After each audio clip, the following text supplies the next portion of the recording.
না, তা মোটা, নাই বা হলো সে মিলের কাপড়ের মতো অত সুন্দর, তবু সে কাপড় আমার কাছে অনেক গব্যের।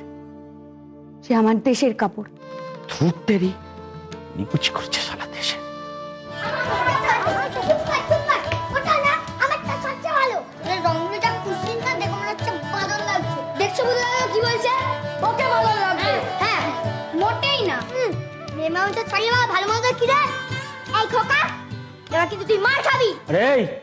তোদের এবার সব কটাকে ধরে ধরে গাঁটটা দেবো।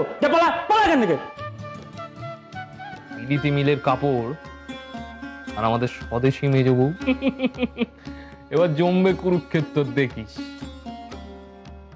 আহারে, আমাদের মেজদা ভালোবাসার রঙে কাপড় আনবে। হ্যাঁ, স্বাধীনতার পূর্ব স্বাদ নিজের অন্তরে পাইলে সকলেই পাগল হইয়া উঠিবে।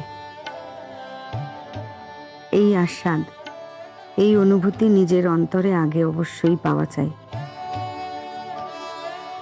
নিজের অন্তরে এই আলোক চালক, সেই দ্বীপ হস্তে লইয়াই দেশবাসী দ্বারস্থ হও, তাহাদের জাগাও, আর যাও মাতৃজাতির সমীপে।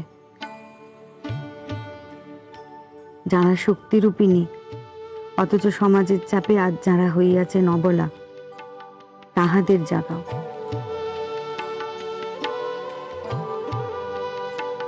বলো, আপনার মান রাখিতে জননী আপনি কৃপান ধরো।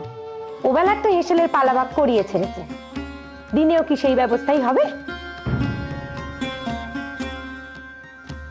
নামবে নামবে, ঠিক সময় মতো নামবে।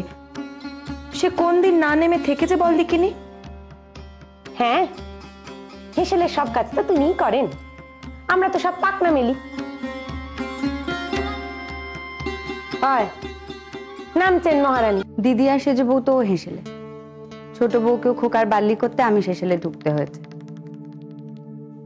তবে কি সে আবার নিয়ে এসে আপনার রান্নার কাজে হাত দেবে? দেখলি কেমন করে দোষটা তোদের দিকে ঠেলে দিলে, দেখলি? ও মা, এর মধ্যে আবার দোষ ঠেলার কি আছে? ওই মেয়ে মানুষের প্যাঁচগুলো তুমি এখনো বুঝলে না। থাক, আমার জন্য সবাই অনেক করেছে, আর করতে হবে না। আজ আমি ফল খেয়েই থাকবো।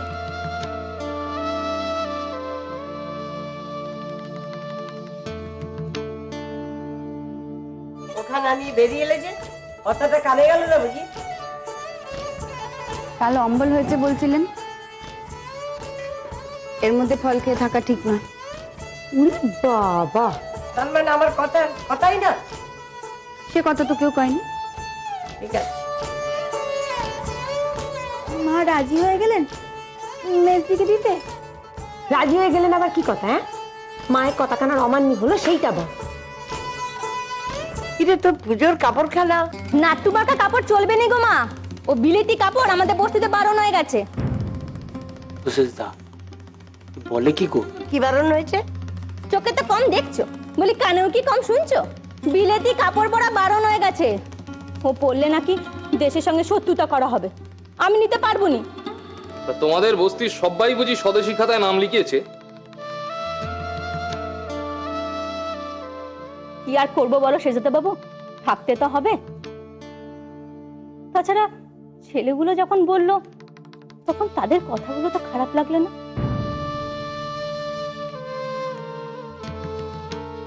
ঠিকই তো বলেছে, আমাদের দেশের লোকের পেটে যারা নাতি মেরেছে তাদের বানানো কাপড় পরে বুক ফুলিয়ে ঘুরে বেড়াবো, এ তো পাপ। ওরে আমার পাপ পুণ্য শেখানোর গুরু ঠাকুরানি রে। স্বদেশী দেখাচ্ছে, স্বদেশী দেখাচ্ছে। ছোট মুখে খালি বড় বড় কথা। ছোট লোক কথা কইলি তো তার চোপা, ছোট লোক হক কথা কইলি তো তার লম্বা থাকে। আমি কি বলেছি নাকি কাপড় বদলে দিতে হবে? চাই না কাপড়, কিন্তু মিছে গালাগাল করবে না, বলে দিচ্ছি। মিছে গালাগাল করছে? এই দূর হয়ে যা, বেরিয়ে যা, বেরিয়ে যা এখান থেকে। আমার বাড়িতে তো কাজ করতে হবে না। তুই কি ভেবেছিস তোকে ছাড়া আমার চলবে না? ঠিক চলবে। বাচ্চা হলে কাকের অভাব হয় না, বুঝেছিস? বেরো বেরো। সে তুমি আমি রাখতে না চাইলে রেখো না, তবে অন্যায় রাগ করলে আমি তো নাচার মা। তোমার ওই একখানা কাপড় পরে আমি যাতে ঠেকা হয়ে থাকতে পারবো না।